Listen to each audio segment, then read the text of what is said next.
أجمعين. أما بعد فأعوذ بالله من الشيطان الرجيم. بسم الله الرحمن الرحيم.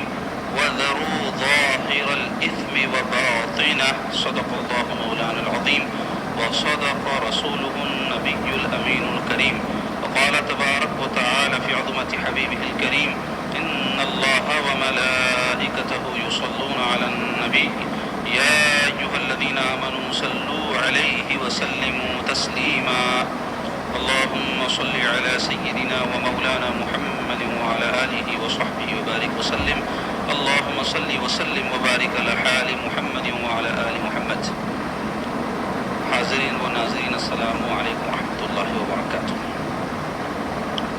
درس حدیث پاک میں مشکاۃ شریف سے کبیرہ گناہوں اور نفاق کی علامتوں کے باب سے منتخبہ احادیث کے بیان کا سلسلہ چل رہا ہے، جس میں اس سے قبل کی حدیث پاک میں جو حضرت عبداللہ ابن عمر رضی اللہ عنہ سے روایت تھی، حضور پاک علیہ الصلوۃ والسلام نے 4 بڑے گناہ، جس کو گناہ کبیرہ کہتے ہیں، اس کو بیان فرمایا تھا۔ اس کی تفصیل آپ کے سامنے رکھی گئی۔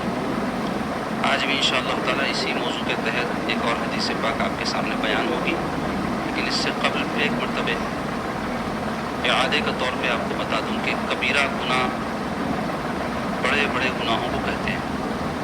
گناہوں کی علماء نے 2 قسمیں کی ہے، کبیرہ اور صغیرہ۔ کبیرہ بڑے گناہ، صغیرہ چھوٹے گناہ، اور یہ دونوں کا شریعت میں حکم یہ ہے کہ چھوٹے گناہ نیکیوں سے، اچھے کاموں سے معاف ہوتے رہتے ہیں، بھلے ہی کوئی توبہ کرے یا نہ کرے۔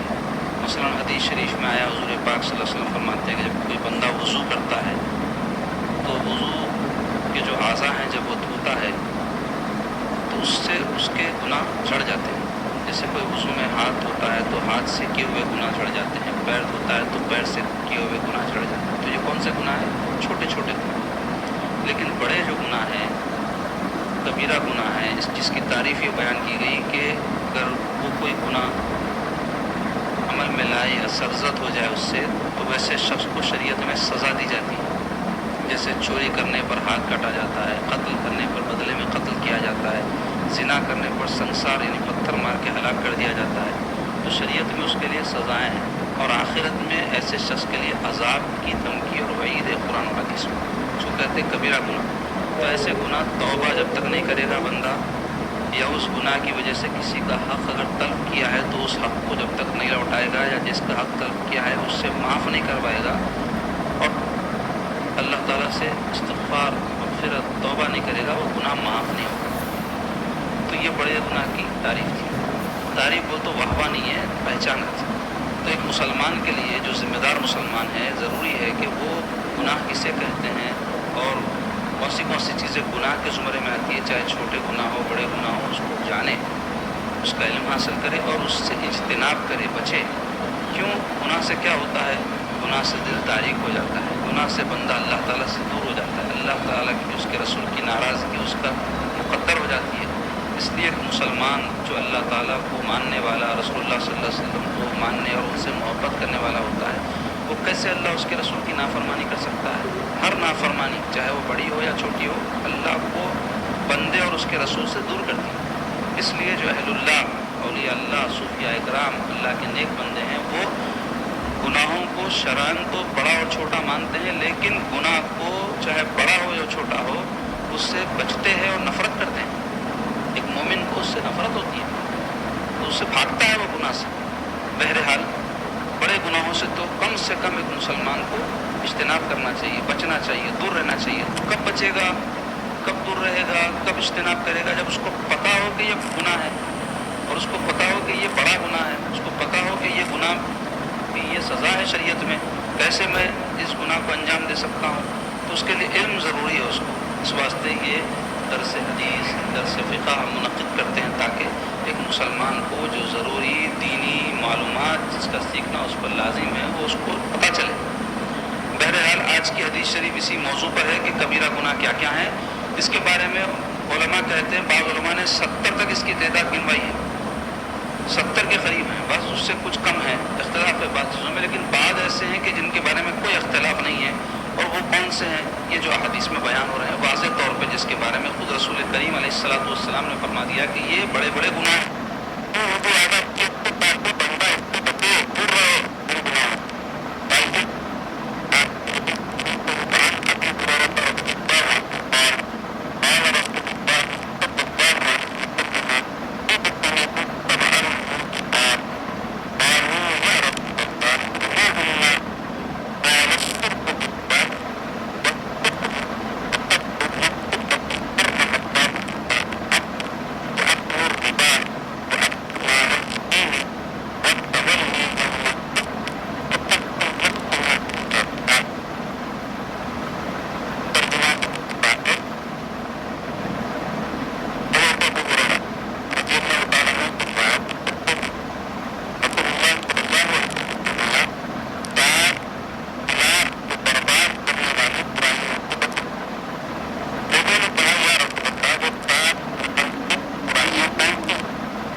الاشراک باللہ اور قتل ناحق کے بارے میں اس سے قبل کی جو حدیث پاک گزری اس میں بھی ذکر آیا تھا اس کا، تو اس کی تفصیل میں نے بیان کر دی، اس لیے اس کو میں دہراؤں گا نہیں.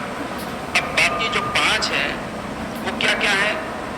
جادو کرنا، پیاز کھانا، یتیم کا مال کھانا، کفار سے لڑائی کے دن ان کے مقابلے سے بھاگ جانا، اور بے خبر پاک دامن عورتوں پر زنا کی تہمت لگانا. تو یہ 5 اور وہ دو کون سے؟ الاشراک باللہ اور قتل ناحق. اس کی تفصیل گزر گئی. تو اب یہ 5 میں سے وقت کو دیکھتے ہوئے ہم جتنوں کی بھی تفصیل بیان کر سکتے ہیں وہ آپ کے سامنے بیان کریں گے. اس میں جادو کرنا ایک گناہ ہے جس کو سرکار پاک صلی اللہ علیہ وسلم 7 مہلک برائیوں میں ذکر فرمایا ہے. جادو کسے کہتے ہیں؟ آسانی سے آپ کو سمجھنے کے لیے جادو کسے کہتے ہیں بتا دیتا ہوں. جادو کہتے ہیں شیطان کا قرب حاصل کرنے کے کام اختیار کر کے اس کے قریب ہو کر اس کی طاقت کو استعمال کر کے کسی کو نقصان پہنچانا، اس کو جادو کہتے ہیں. تو جادو کو عربی میں سحر کہا جاتا ہے، اور جادو کے بارے میں لوگ افراط اور تفرید میں مبتلا ہیں. بعض لوگ ایسے ہیں جو تفرید میں مبتلا ہیں. تفرید بولے تو کمی، افراد بولے تو زیادتی. تو جو لوگ کمی میں مبتلا ہے جادو کے بارے میں، کمی سے مراد یہ ہے کہ وہ جادو کو مانتے ہی نہیں اور کہتے ہیں کہ ایسی کوئی چیز ہوتی نہیں ہے. یہ سب لوگوں کے خیالات ہے. اور کئی ایسے لوگ ہیں جو مسلمان ہیں اور دین سے واقف بھی ہے لیکن جادو کے منکر ہیں، جبکہ ایسا کرنا قرآن اور حدیث کے خلاف ہے. جادو کی اپنی حقیقت ہے، قرآن اور حدیث سے ثابت ہے. بعض لوگ ایسے ہیں اس میں افراد میں مبتلا ہیں، یعنی ہر چیز کو جو ان کو تکلیف کی صورت میں پہنچتی ہے وہ سمجھتے ہیں وہ جادو ہے، یا ایسے سمجھتے ہیں جادو کے بارے میں کہ جادو سے کچھ بھی کیا جا سکتا ہے. تو یہ دونوں باتیں درست نہیں ہیں. جادو کے بارے میں اعتدال یہ ہے کہ جادو کی اپنی حقیقت ہے، یہ شیطانی کام ہے، اور اس میں شریعت نے یہ حکم دیا ہے کہ یہ بدترین کام ہے. کوئی کرتا اور کرواتا ہے تو دونوں بھی جو ہے سخت گناہگار ہے، اور شریعت میں اس کے لیے سزا بھی رکھی گئی ہے. اگر کوئی جادوگر ثابت ہو جائے تو اس کو سرکار پاک صلی اللہ علیہ وسلم حدیث شریف میں قتل کرنے کا حکم فرما دیا. تو جادو کا اپنا یعنی جادو کی اپنی ایک حقیقت ہے، بالکل کوئی خیالی اور موہومی چیز بھی نہیں ہے، لیکن ایسا بھی نہیں ہے کہ جادو سے جو شخص جو چاہے کر سکتا ہے. جیسے بات سمجھتے ہیں کہ کسی کو مار دیا گیا جادو کے ذریعے، ٹھیک ہے جادو کے ذریعے ہو بھی سکتا ہے، لیکن ایسا نہیں ہے کہ جادوگر ہر ایک کو مار دے، وہ جادو کے ذریعے جو چاہے کرے، ایسا بھی ممکن نہیں ہے. تو اس میں اعتدال یہ ہے کہ جادو کی اپنی حقیقت کو مانیں، اس کا انکار نہ کریں، چونکہ قرآن سے حدیث سے یہ ثابت شدہ چیز ہے. لیکن یہ بھی عقیدہ رکھیں کہ جادوگر اپنی جادو یا طاقت سے جو چاہے نہیں کر سکتا، کیونکہ جو چاہے کرنا صرف ایک ہی ذات کے لیے روا ہے، وہ ذات اللہ تعالیٰ اس کے اختیار میں۔ اب اگر کوئی جادو سیکھتا ہے اس مقصد سے کہ اس کے ذریعے، عموماً جادو میں ہوتا یہی ہے کہ کسی کو نقصان پہنچایا جاتا ہے، تو نقصان یا تو مالی طور پہ پہنچایا جاتا ہے، یا جسمانی طور پہ پہنچایا جاتا ہے، یا پھر ذہنی طور پہ پہنچایا جاتا ہے، یا تعلقات کو بگاڑ کر پہنچایا جاتا ہے، یا اور مختلف قسم کے ایسے طریقے اختیار کیے جاتے ہیں، ایسے حربے اختیار کیے جاتے ہیں، ایسے کام کیے جاتے ہیں جس سے کسی کو نقصان ہو جائے۔ تو یہ اصل ایک بنیاد جادو کی یہی ہے کہ اس میں ایک چیز تو یہ ہے کہ شیطان کی قوت سے کام ہوتا ہے، دوسرے یہ کہ اس میں مقصد کسی کو نقصان پہنچانا ہوتا ہے۔ اب ایک دوسرے قسم کے بھی عملیات ہیں جو جادو تو نہیں ہے، لیکن جو لوگ ایک ہی لکڑی سے سب چیزوں کو ہانکتے، وہ یہ کہتے ہیں کہ کسی بھی قسم کی عملیات کرنا جادو ہی ہے۔ ایسا ہرگز نہیں ہے۔ اگر ایسا ہوتا تو پھر رسول کریم صلی اللہ علیہ وسلم مختلف قسم کی دعائیں جو بیمار ہونے پر، تکلیف آنے پر اور کوئی مصیبت طاری ہونے پر ہم کو کیوں تعلیم فرماتے؟ تو رسول پاک علیہ السلام نے جو تعلیم فرمایا کہ تم یہ تکلیف ہو تو یہ دعا پڑھو، یہ پریشانی ہو تو یہ دعا پڑھو، یہ کام کرو تو یہ دعا پڑھو، یہ اس لیے سکھائیں تاکہ کوئی شیطانی قوت تمہارے ساتھ اگر نقصان پہنچانے کے درپے ہو تو یہ اللہ کے کلام سے تمہاری حفاظت ہو۔ ایسے ہی اس کو لکھ کر گلے میں ڈالنا یا اس کے مختلف طریقے ہیں، ایک فن ہے یہ بھی۔ اس کے ذریعے سے اگر کوئی شر سے، شیطانیت سے جو بچتا ہے یا اس سے جو ہے فائدہ اٹھا کر اچھے چیزوں سے، شر کے کاموں سے حفاظت کرتا ہے اپنی، تو شریعت میں منع بھی نہیں ہے۔ کیونکہ اگر کوئی جادو کرے اور اسلام میں اس کا کوئی علاج ہی نہ ہو تو پھر اسلام جو ہے ناقص دین ہو جائے گا۔ سوچنے والی بات ہے، اسلام کامل دین ہے، اسلام ہر قسم کے مسائل کا حل بتاتا ہے۔ تو اگر جادو ٹونے کے جو مسائل ہیں اس کا حل اسلام کے پاس نہ ہو تو پھر اسلام میں ایک نقص ہے، پھر آپ کو کوئی دوسرے دین کو پکڑنا پڑے گا جس میں آپ کے یہ مسئلے کا حل مل جائے۔ تو ایسا تو ممکن نہیں ہے کہ ایک مسلمان کسی اور دین کے طریقوں کو اختیار کرے۔ تو جادو جو خود کرتا ہے وہ تو حرام کام کا مرتکب ہوتا ہے، اور اگر وہ جادو میں وہ کوئی شرکیہ طریقے اختیار کرتا ہے وہ تو کافر ہی ہو جائے گا۔ لیکن ایسا نہ کر کے کوئی نجس طریقوں سے یا اور کوئی حرام طریقوں سے کوئی ایسا کام کرتا ہے جس سے کسی کو نقصان پہنچائے، تو یہ جادو کرنے والا جادوگر حرام کا مرتکب ہوتا ہے، اور اس کو قتل کرنے کا اللہ کے حبیب صلی اللہ علیہ وسلم نے حکم دیا ہے۔ اس کے میں اگر دلائل وغیرہ جو قرآن حدیث میں آئے بیان کروں گا تو بہت زیادہ ہو جائے گا۔ میں خالی آپ کے سامنے خلاصے کے طور پہ بات بیان کر رہا ہوں تاکہ آپ اچھی طرح اس کی حقیقت کو سمجھ جائیں۔ تو جادو کرنے والا اور کرانے والا بھی اتنا ہی بڑا مجرم ہے۔ کئی لوگ ہوتے ہیں جادو کرواتے ہیں، کیوں کراتے ہیں؟ عموماً جادو کراتے کیوں ہیں لوگ؟ حسد کی وجہ سے، کینہ کی وجہ سے اور بدگمانیوں کی وجہ سے۔ اور یہ بیماریاں ہمارے معاشرے میں خاص طور پہ اہل سنت والجماعت میں بہت عام ہو گئی ہیں۔ ایک دوسرے سے حسد کرنا، بدگمان رہنا، خاص طور پہ سسرالی رشتوں کے بارے میں دیکھنے میں آتا کہ ساس بہو سے بدگمان، بہو ساس سے بدگمان۔ بدگمانی کسے کہتے ہیں؟ کسی کے بارے میں ایک برا خیال گڑھ لینا، ایسا سمجھنا کہ یہ ہمارے ہمدرد نہیں ہے، ایسا سمجھنا کہ یہ ہمیشہ ہمارا نقصان چاہتے ہیں، ایسا سمجھنا کہ انہوں ہمارا برائی چاہنے والے ہیں۔ یہ ایک چیز ذہن میں جب بٹھا لیتے ہیں تو ایک سیاہ چشمے کی طرح یہ چیز آپ کی آنکھوں کے سامنے پڑ جاتی ہے، تو ہر چیز آپ کو سیاہ سیاہ نظر آتی ہے۔ تو عموماً ہم دیکھتے ہیں کہ ساس کو بہو سے، بہو کو ساس سے، ننند کو بھاوج سے، بھاوج کو ننند سے، دیورانی کو جٹانی سے، جٹانی کو دیرانی سے، بہت یہ چیز ہے۔ یا پھر کاروباروں میں جو کمپیٹیٹرس ہوتے ہیں ان میں آپس میں یہ چیزیں ہوتی ہیں، یا پھر کسی بات میں آپس میں ہم سے کسی کا اختلاف ہو جائے تو جو لوگ بدگمان ہو جاتے ہیں اور یہ سمجھتے ہیں کہ بھئی یہ ہمارا اچھا چاہنے والا نہیں ہے، تو وہ ہر چیز کو برے ہی اینگل سے لیتے ہیں، برے ہی نظریے سے دیکھتے ہیں۔ اس کی ایک مثال میں آپ کو دیتا ہوں۔ ایک خاتون میرے پاس آئی، ان کے اپنے دیور سے سابقہ زمانے میں کوئی اختلافات رہے تھے، پھر بعد میں دیور ان کے باہر چلے گئے تو وہ کچھ کمائے دھمائے، تو شاید اس اثنا میں ان کا دل بھی صاف ہو گیا، عرصہ گزر گیا، کئی برس کے بعد جب آئے تو اپنی بھاوج کے لیے، اپنے بھائی کے لیے، بھتیجوں کے لیے کچھ تحفے تحائف لے کر آئے۔ تحفے تحائف لے کے آنا خود یہ بتاتا ہے کہ ان کا دل صاف ہو گیا تھا، جو بھی ناراضگی تھی دور ہو گئی تھی، کیونکہ یہ طریقہ ہے کسی سے ناراضگی دور کرنے کا، اور ناراضگی نہ بھی ہو تو محبت بڑھانے کا۔ اس لیے کہ رسول اللہ صلی اللہ علیہ وسلم فرمائے تحابو کہ تحفے دیا کرو، محبت بڑھائے۔ تو کوئی بھی کسی کو دے سکتا ہے۔ آپ اپنے استاد کو کچھ نظر دیتے ہیں، کیوں محبت اور بڑھے ان کے دل میں ہمارے لیے اور جگہ پیدا ہو۔ ایسے ہی جو ہے استاد بھی شاگرد کو دے سکتا ہے، علم کا تحفہ دیتا ہے، مالی تحفہ شاگرد اس کو دیتا ہے، مرشد کو مرید دیتا ہے جو ہے نظر وغیرہ، اور مرشد کیا کرتا ہے اس کو کوئی دین کی بات بتاتا ہے، دعا کرتا ہے اس کے حق میں۔ یا ایسے ہی رشتے دار آپس میں ایک دوسرے کو تحفہ دیتے ہیں، لیتے رہنا چاہیے، تو اس سے محبت میں اضافہ ہوتا ہے۔ تو وہ محبت شاید ان کے دل میں آ گئی تھی تو وہ تحفے تحائف لے کر آئے۔ تو وہ خاتون جو ہے میرے پاس فتویٰ پوچھنے آئی کیا بول کے کہ حضرت ہمارے دیور ایسے ایسے تھے، ایسا ایسا کرے، ایسے لڑائی جھگڑے ہوئے تھے ان سے، اب انہوں میرے کو لا کے جو ہے تحفے تحائف دیے میرے لیے، بچوں کے لیے، ان کے بھائی کے لیے، میں اس کو قبول کروں نہ قبول کروں؟ اللہ کیوں نہیں کرنا چاہ رہے؟ تو نہیں معلوم اس پہ کچھ جادو کو تو کر کے لا کے دے دیے. تو اس کو کہتے ہیں بدگمانی. بدگمانی سرکار فرماتے ہیں بدترین گناہ ہے. قرآن میں اللہ تعالیٰ اس سے منع فرمائے. تو ایک مسلمان ہمیشہ کسی کے بھی بارے میں حسن ظن، اچھا گمان رکھتا ہے، یہاں تک کہ اپنے دشمن کے بارے میں بھی اچھا گمان رکھتا ہے، جس کی وجہ سے اللہ تعالیٰ اس کے دشمن کے دل میں بھی اس کی محبت ڈال دیتا. نہ بھی ڈالے تو اللہ تعالیٰ دشمن کے شر سے اس کی حفاظت فرماتا ہے. ہمارا ذہن مرد ہو کے عورت ہمیشہ صاف رہنا چاہیے کسی کے بھی بارے میں. تو بدگمانی کیا کرتی ہے؟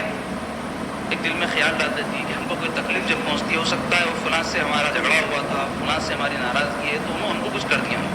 مثلاً بہو کو جو ہے خیال آتا کوئی تکلیف ہوئی پیٹ میں، اور جو ہے اس کو شادی ہونے کے بعد کئی دن تک اتفاق سے کبھی کوئی بیماری وغیرہ کی وجہ سے بچہ نہیں ہوا تو نے میرے ساس کچھ کرا دی. کیسی ادنا گھٹیا سوچے آپ. اس بات بارے میں غور کیجئے کہ ایک ماں اپنی نسل کو بند کرنے کے لیے جادو کرا سکتی ہے کیا؟ کرا بھی سکتی ہوگی، 100 میں سے ایک کرا سکتی ہوگی، ننیانوں نہیں کرائیں. کیونکہ ساس جو اس عورت کی ہے وہ اس کے بیٹے کی ماں ہے. اب اگر بیٹے کو اولاد ہوگی تو ساسی کی نسل چلے گی نا، تو وہ اپنے نسل کو کیا بند کرنا چاہے گی، نسل کشی کرنا چاہے گی؟ ہرگز نہیں ہوگا. لیکن بدگمانی میں یہاں تک سوچ لیتے ہیں. اور وہ سوچتی ہے مجھ کو کرا کے میری یہ حالت ڈال کے میرے کو ختم کر دینا چاہ رہے ہیں. ارے بھائی وہی ساس تم کو پسند کر کے رشتہ کر کے لے کے آئی. اب ہو سکتا ہے کوئی تمہاری بات اس کو ناگوار گزری ہوگی، اس کی کوئی بات تم کو ناگوار گزری ہوگی، تو اس کا مطلب یہ تو نہیں ہوگا کہ وہ جادو ہی کرا دے. اور اگر کوئی کراتے ہیں ایسی باتوں کو چھوٹی چھوٹی، تو وہ تو بڑا بدترین کام کرتے ہیں. نہیں کرنا چاہیے، حرام کام ہے.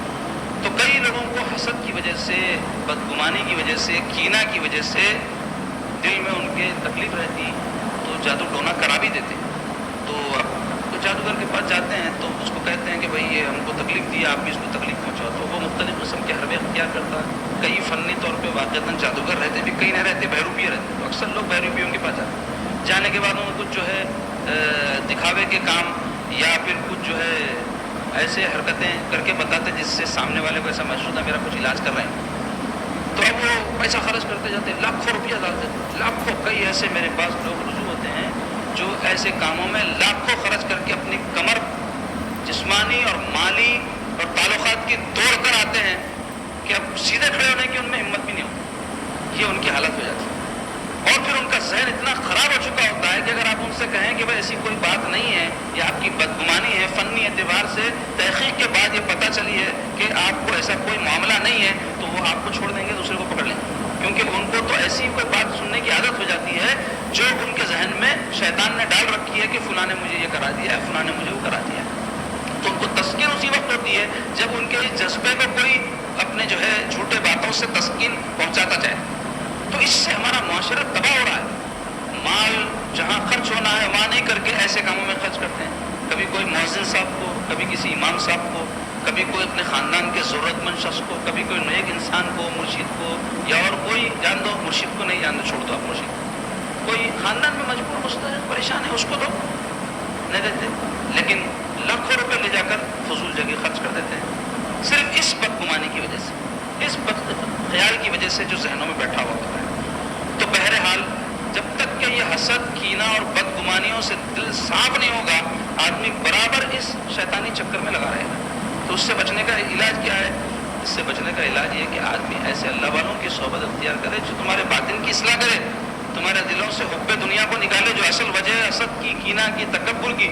تو پیری مریدی کا یہی مقصد ہوتا تھا. وہ فوت ہو گیا، بڑا مرشد وہ بن گیا جو بہت زیادہ تعویذات دینے والا ہے، بہت زیادہ فلیتے دینے والا ہے، بہت زیادہ گنڈے دینے والا ہے. لوگ پیری مریدی اس کو سمجھ کے رکھے، اس کا کوئی تعلق نہیں ہے. ایک مرشد تعویذ دے سکتا ہے، جائز ہے، لیکن اصل مقصد ایک مرشد کا یہ ہوتا ہے کہ مرید کی اصلاح کرے.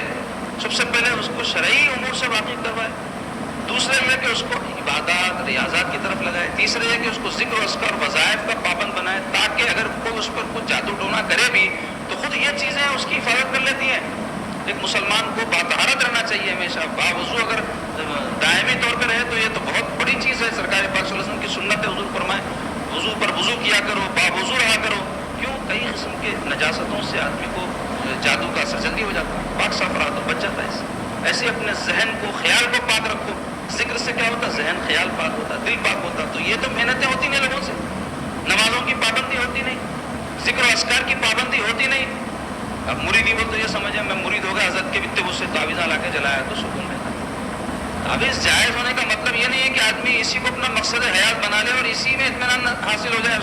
یہ تو اپنے ذہن کو وہ دین سمجھ کے رکھ لیا ہے، خود ساختہ اس نے یہ بات اپنے اندر پیدا کر لی ہے.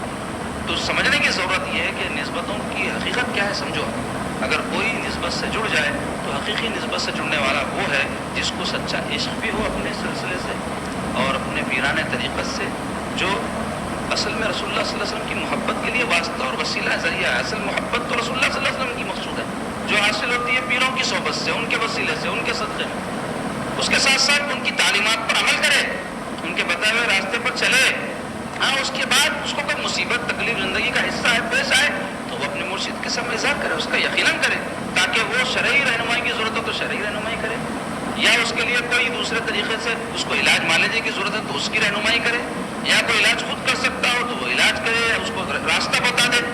تو یہ سب کون کرے گا؟ جو ایک ایسا شیخ ہوگا جو درست راستے کی رہنمائی کرنے والا ہو، جو پیشہ ور اور لوگوں کی جیبوں پہ نظر رکھنے والے اور ڈاکے ڈالنے والے لوگ ہیں، ان کو لوگ زیادہ پسند کرتے اور ان کے ساتھ رہ کر اوندے چیتے کاما کر کے مطمئن رہتے.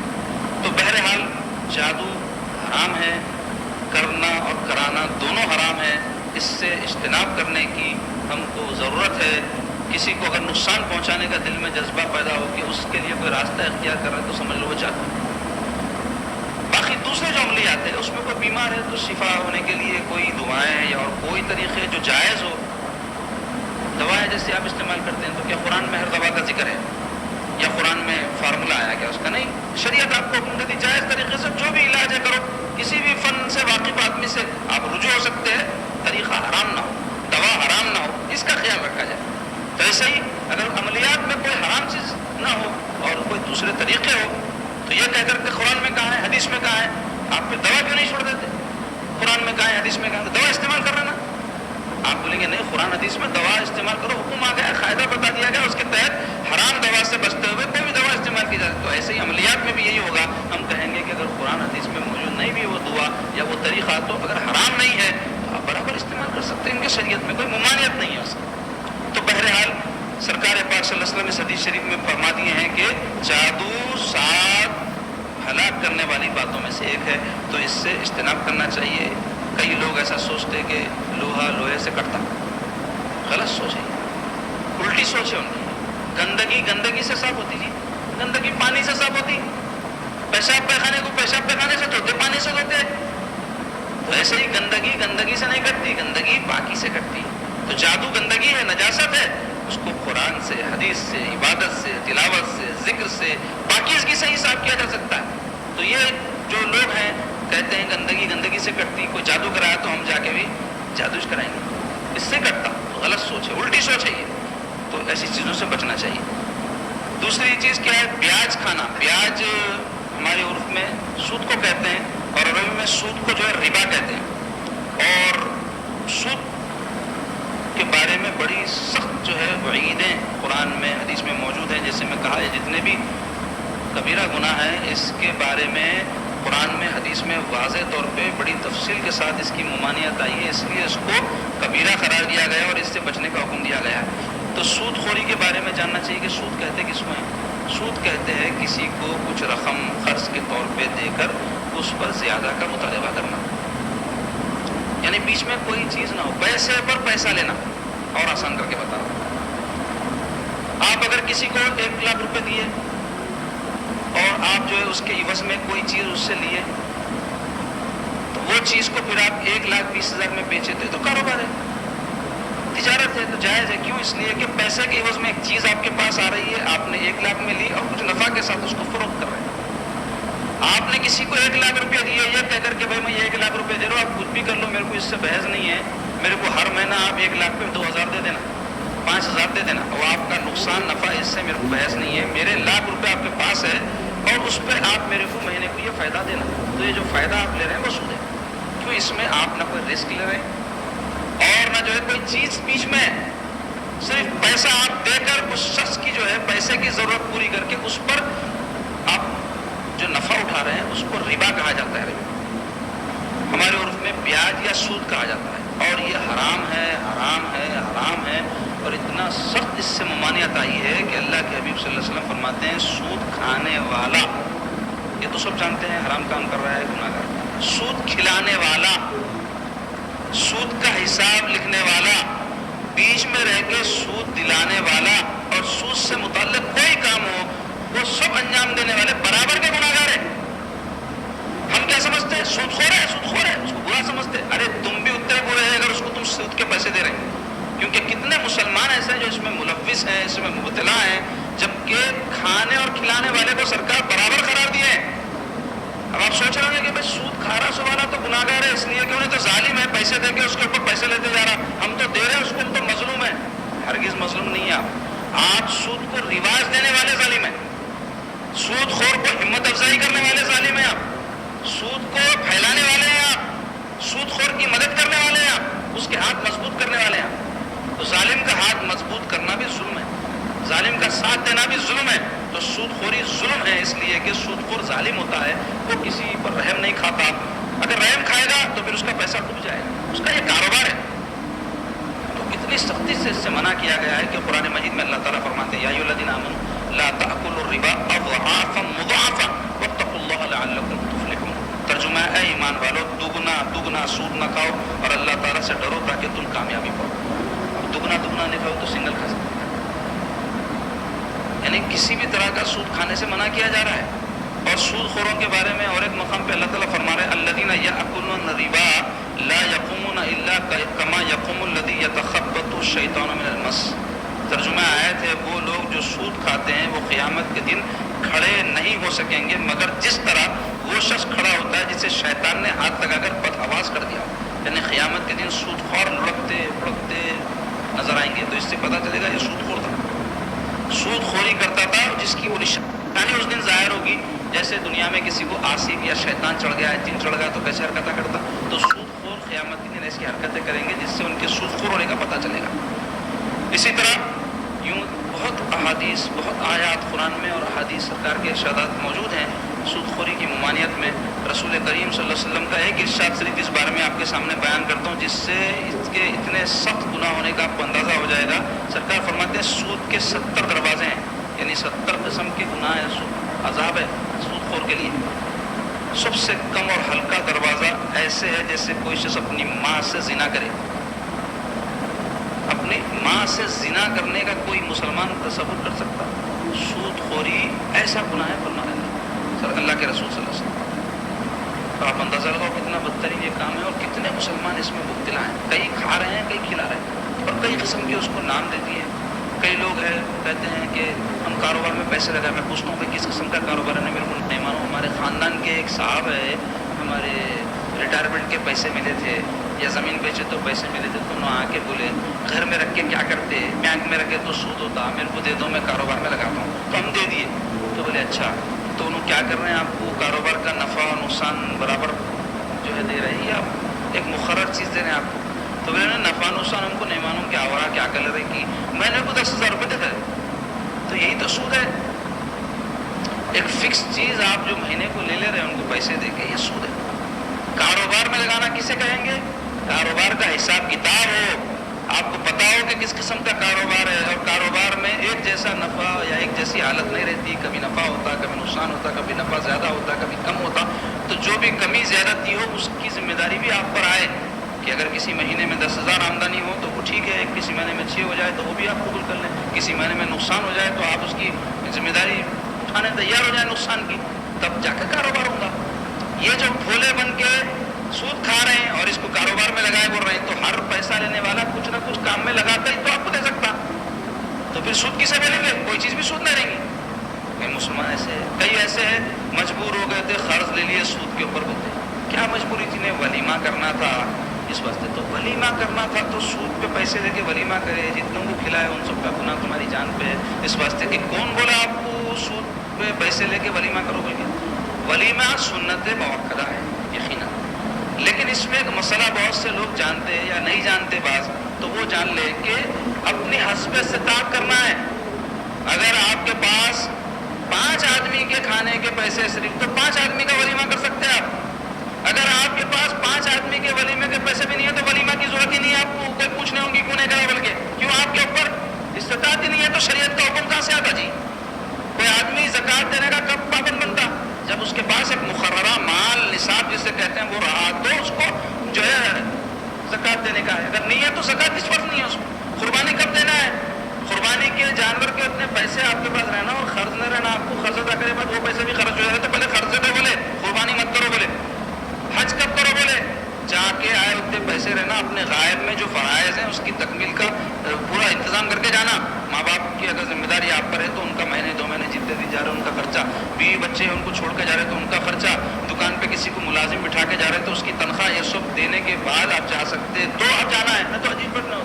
تو جب فرائض آپ پر فرض نہیں ہو رہے ہیں جب تک کہ استطاعت نہ ہو تو پھر یہ ولیمہ جو سنت موقع ہے اس کے نام پہ جو سود پہ پیسے لے کر حرام کام کر کے جو ہے کھلا رہے ہیں, سنت کا نام لے رہے ہیں. کتنے بڑے مجرم ہیں وہ لوگ. اور پریشانی کس کو ہے بعد میں؟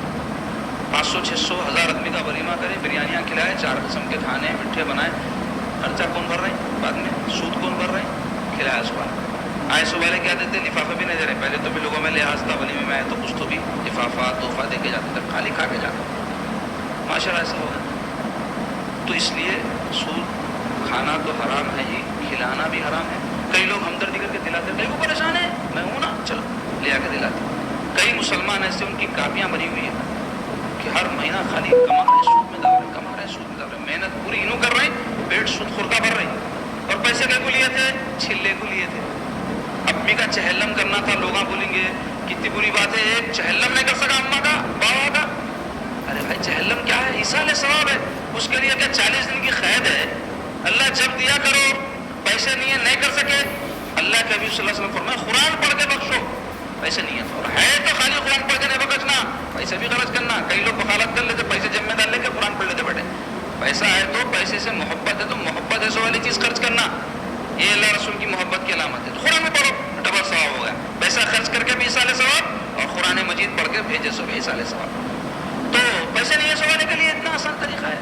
جو آپ نیک کام کچھ بھی کسی کی مدد کر رہے, خیال کر لو اس کا ثواب میرے بابا کو پہنچے, میری اماں کو پہنچے, تو وہ نیکی کا ثواب کو پہنچ جائے گا. بھیک لگ رہی نا پٹک رہی, تو ایسا ہمارا دین آسان ہے.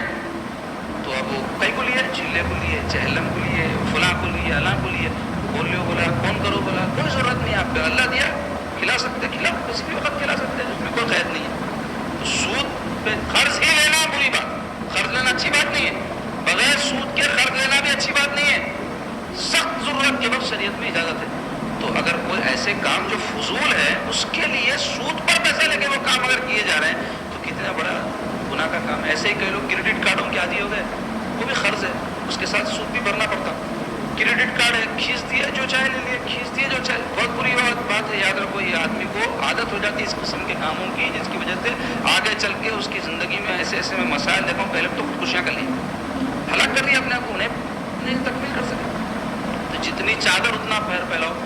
باتیں تو بہت ہیں, انشاءاللہ اس سلسلے میں مزید آئندہ درس میں آپ کے سامنے گفتگو ہوگی. تو آج جو ہے 2 گناہ کبیرہ کے بارے میں آپ کو بتایا گیا, ایک جادو کرنا, دوسرے پیاز کھانا. وہ بھی مختصر میں آپ کے سامنے بیان کیا انشاءاللہ تعالیٰ. اور مزید جو 3 ہیں اس کی بھی تفصیل آئندہ درس میں گزرے گی, اور اس کے بارے میں بھی اور کچھ باتیں آپ کے سامنے بیان ہوں گی. اللہ تبارک و تعالیٰ سے دعا ہے کہ ہم سب کو کبائر سے صغائر سے محفوظ رکھے, اور اس بارے میں علم حاصل کر کے اس سے اجتناب کرنے کی اللہ ہم کو توفیق عطا فرمائے.